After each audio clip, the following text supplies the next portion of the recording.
Good afternoon, everyone. This is Susan Pierce-Richards from the CDC on the VAMS team, and we will be giving everyone a couple of minutes to join, and then we will get started on today's session.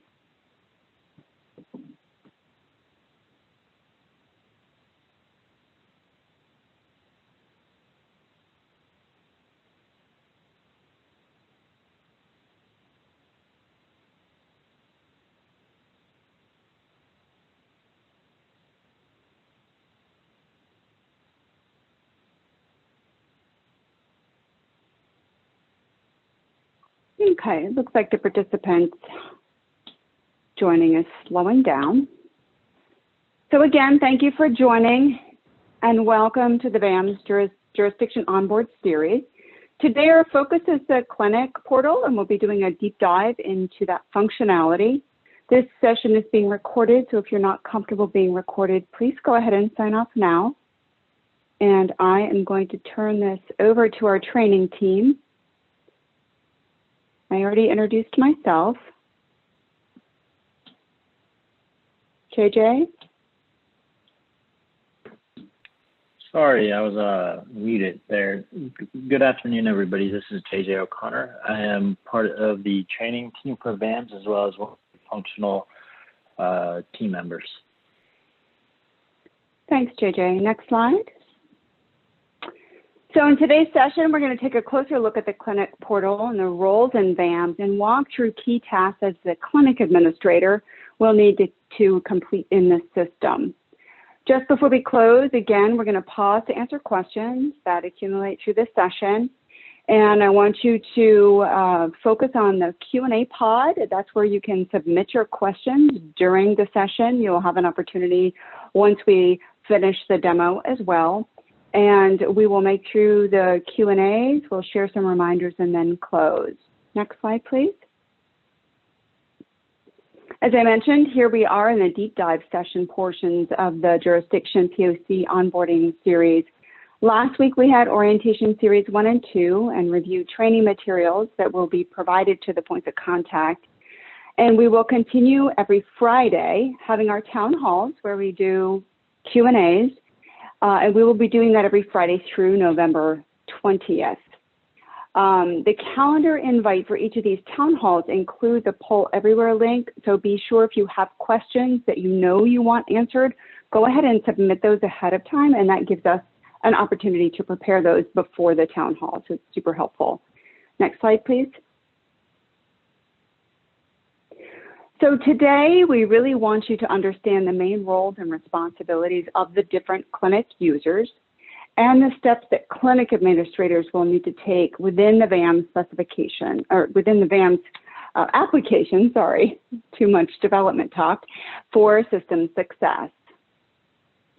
And to reiterate, we're going to focus on the clinic roles and portal view in VAMS. We will not discuss policy or operational guidance or business processes related to VAMS. There will be other venues to ask questions along those lines, but again, today we're going to focus on the clinic portal and the roles in VAMS. Next slide, please. So we're going to take a closer look at the 4 clinic roles in VAMS. Next slide. So as the clinic administrator in VAMS, you will be able to set up and manage the clinic schedule, add and manage the various clinic users, request inventory, and monitor your inventory. Next slide, please. As the clinic inventory manager in VAMS, you will also be able to view inventory and request and monitor inventory. So there is a specific role of clinic inventory manager that's separate from the clinic administrator. Next slide. So the healthcare professional in VAMS, you will be able to manage appointments and administer and log vaccines. And the next slide. And then as the front desk user in VAMS, you will be able to manage appointments, validate vaccine recipient check-in details in the system. So training resources such as the model training plan, user manual, and frequently asked questions will be available as navigation aid as you execute these different activities in VAMS. Next slide, please. So now JJ will take you through the system and show the detailed steps required to execute the tasks related to the clinic administrator role in VAMS.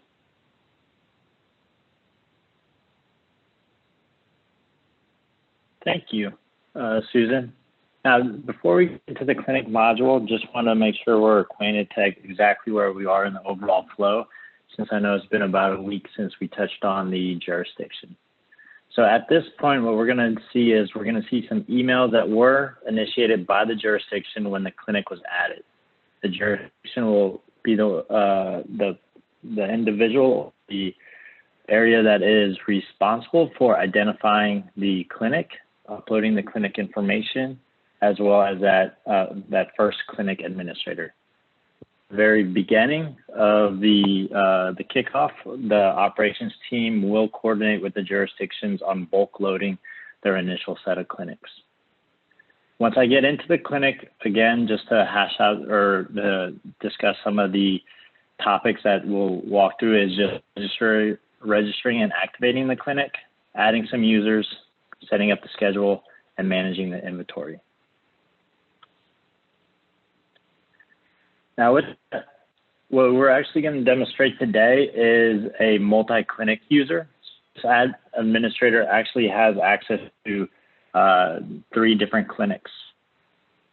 The very first clinic, or the very first time you click into VAMS, once you get identified as a vaccine clinic administrator, you will get an email like this that lets you know that you are a point of contact, and then here's the clinic information.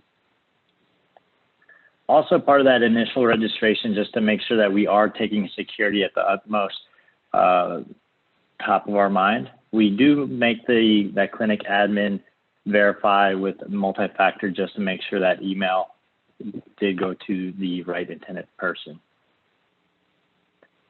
Now, since this individual, Betty Ford, has already registered once within the clinic, and she has been identified by the jurisdiction as another clinic administrator, we can see that the email does change, and then she does get directions on how to click and activate this new clinic. For today's demo, I've already logged into the VAMS portal, and we can see the other clinics that this clinic administrator has access to. If we click back into the email, we see that the clinic is the Clinic Telegraph. So we'll go ahead and click Access Portal.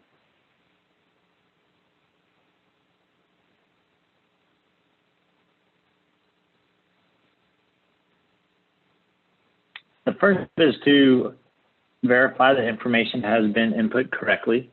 Now, if this was the first clinic that I would have clicked into from the email, it would take me directly to this page. Salutation, first name, last name, looks correct. So we'll select next. Clinic name, clinic type, all the information here looks correct. Clinic primary address is the same as my shipping address. So I can select next. And then again, similar to all the other registration workflows, we do have the opportunity to once again review and then certify that the information is correct. I have a confirmation screen that says my clinic is now active, and I may now start creating my clinic schedule.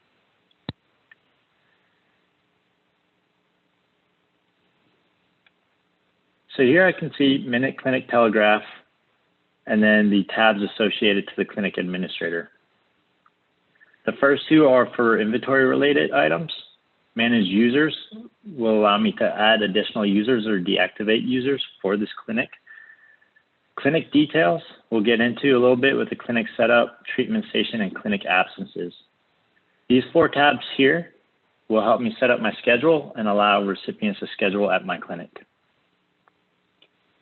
Since we're already here at the inventory management screen, we'll go ahead and for today's demo, we'll just assume that there has been a shipment that has arrived at the Telegraph Clinic, and we'll go ahead and log the inventory. If this clinic had a 2D barcode scanner, there is an option to scan the inventory as it comes in. Otherwise, they'll need to manually log the inventory. We'll go ahead and manually log the inventory. Now there is a reference table in the back end, so we'll know the different manufacturers and the products that do come out for the COVID-19 vaccine. So we do have some drop downs just to help streamline and keep the data as clean as possible. We'll go ahead and say that we did get the Sanofi Pasteur manufacturer and that it's the COVID-A product. We'll be able to type in the serial number, type in a US or UOS lot number, as well as the lot number. We'll say that there's 200 vials in here, and the expiration date we'll say is a year from today.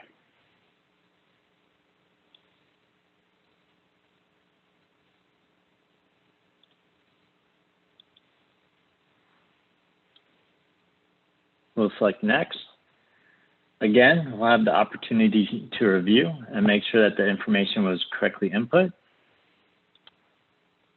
Then we'll select next. We'll have a confirmation screen.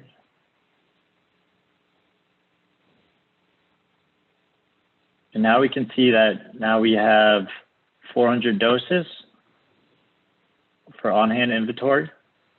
And then we can see our table down here, the date added and reconciled. Over here on the left side, we can see that we have the manually log waste and the scan waste options.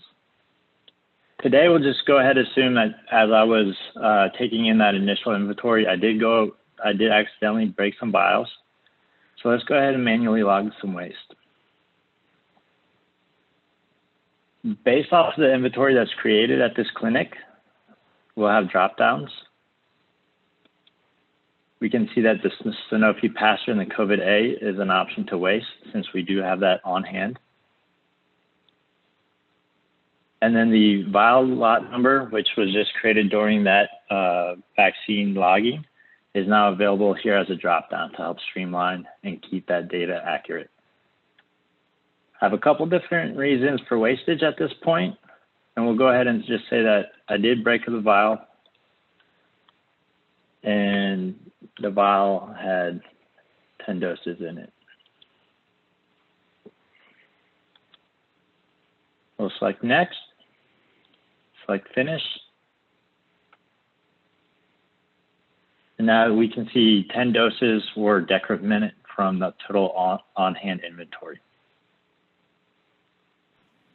JJ, if I might interrupt just for a moment on the inventory management demo, if you could explain why when we entered 200 vials of inventory, why that produced 400 doses?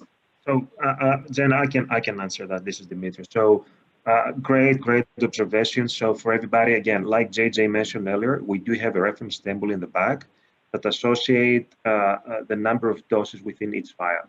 And again, because this is just an assumption and the reference table will change, we have made the assumption that each vial contains 2 doses. So when we enter 200 vials, that essentially meant 400 doses. There you go. Correct. So let me start this back over with the inventory request. I've navigated from the inventory management to the inventory request.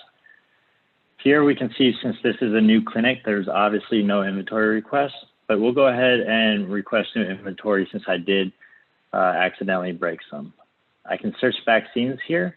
Since I do already have Sanofi Pasteur at this clinic, it does pop up here. But if I wanted to search the entire list of available COVID vaccines, I can search this table here.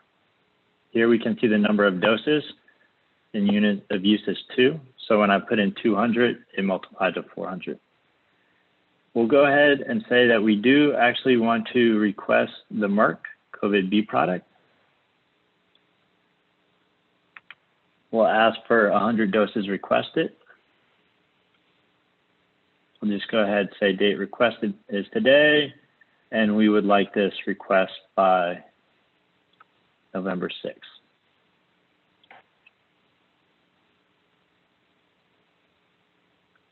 We'll go ahead and select save,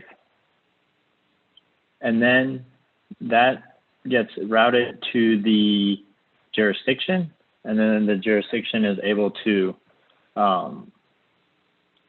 review that and then take the next steps to move that either into VTRAX or another shipping method, which is still a TBD process that we are working on.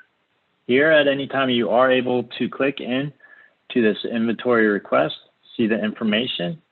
If you do want to get updates on this, you can click follow, which will then email you notifications, as well go back and forth with that jurisdiction point of contact that has access to this record.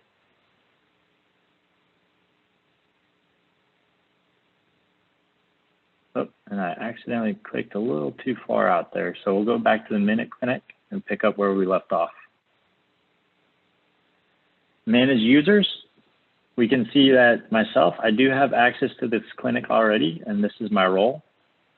However, I can't manage the whole clinic by myself. So we'll go ahead and add another individual.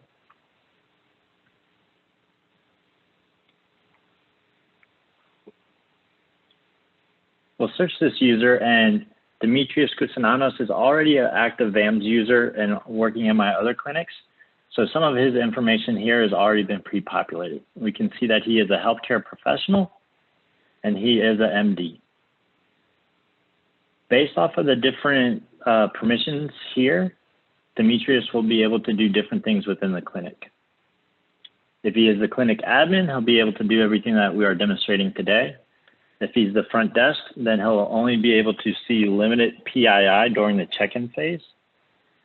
Inventory manager, they will only be able to see the two tabs that we just went over. And the healthcare professional, they'll actually be able to administer the vaccine. If DK is doing multiple roles within this clinic, that's not a problem. We can also assign him the ability to manage the inventory. For now, though, we'll just go ahead and leave it as is. We'll save. And then Demetrius will actually get an email letting him know that he is part of the Telegraph Clinic and will be able to log in.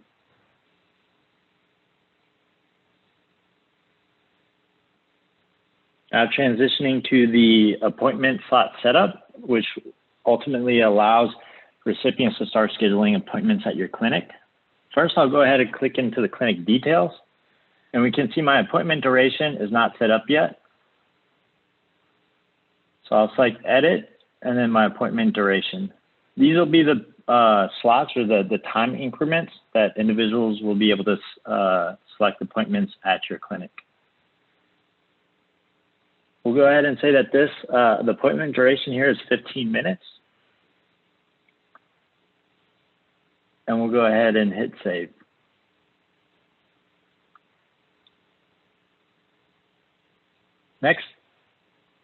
Next up is to set up the operating hours for the clinic.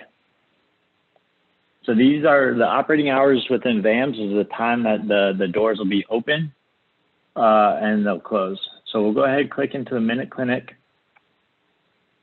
We'll select the hyperlink that says set up operating name and operating hours. We do give the ability to go ahead and name these in case if you are setting them up at multiple clinics.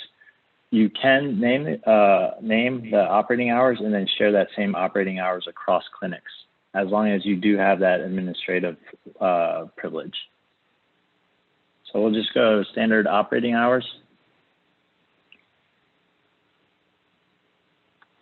Hit save. And now we'll build out the schedule that this clinic is open. We'll say Monday, they're open from 9 a.m. to 5 p.m. So JJ, just one thing. I know somebody reported that they cannot hear any longer, but they can see the visual. If some of the other attendees can also confirm that that is an issue or it is just an individual incident, I would really appreciate that.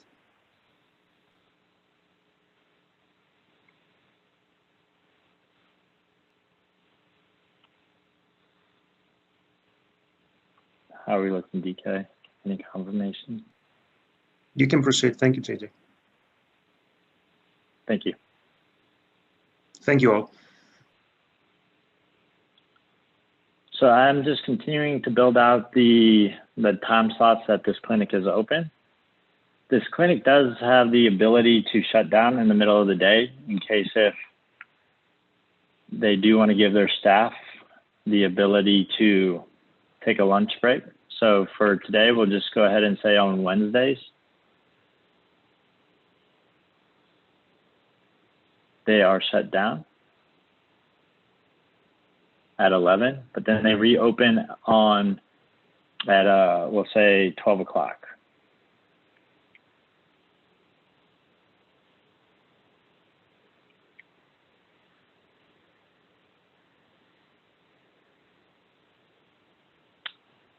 I could continue to build out the schedule. If I did have any overlapping hours, the system would let me know and would not let me save.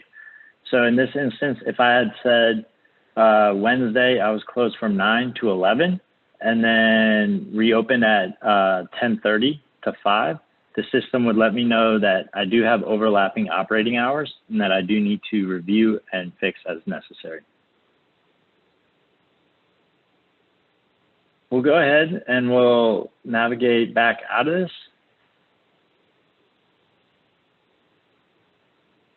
Nope. So now I've set up the appointment duration and I have set up the operating hours for this clinic. The next thing to do is set up the treatment stations. Treatment stations within VAMS is how many individuals you can see during those different appointment increments. So here, for today's discussion, we'll say that this clinic does have 2 treatment stations. We'll call it station 1. The station opens today. And we'll say that we're certain that we do have the capacity to at least have this one until December 1st. I can also create operating hours for this clinic. So if for some reason I know on Fridays I'll be short-staffed starting in the afternoon, I can create operating hours. If I do not create any operating hours for the clinic, then or for this treatment station, then it will just inherit the operating hours for the overall clinic.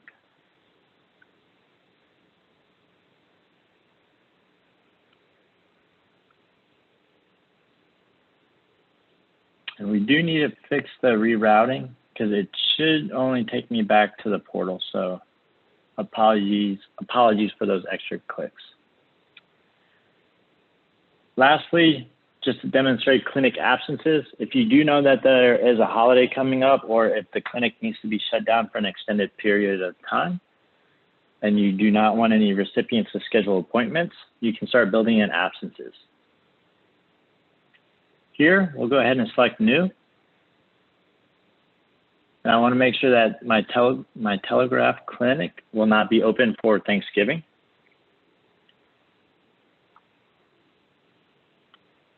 We can put in a absence reason.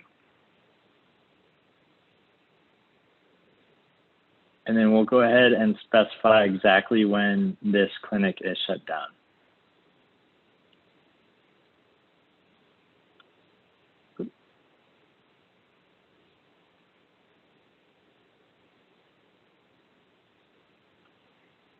I will get a warning though, in case if this clinic has been open for a while, that if I am creating an absence where there are already scheduled appointments, those recipients will receive auto cancellations.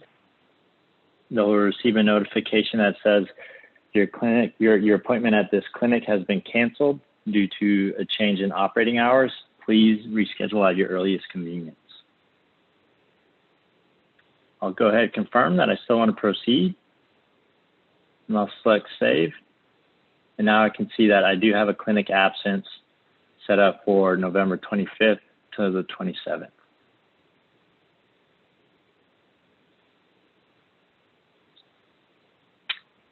That is the process for setting up your clinic. Any questions? Or I'm sorry, I think I need to just flip it back over to Susan at this point.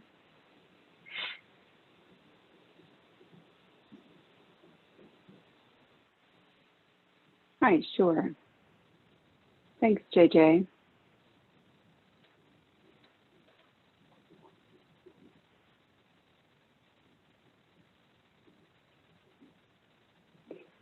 So we have some members of the VAMS technical team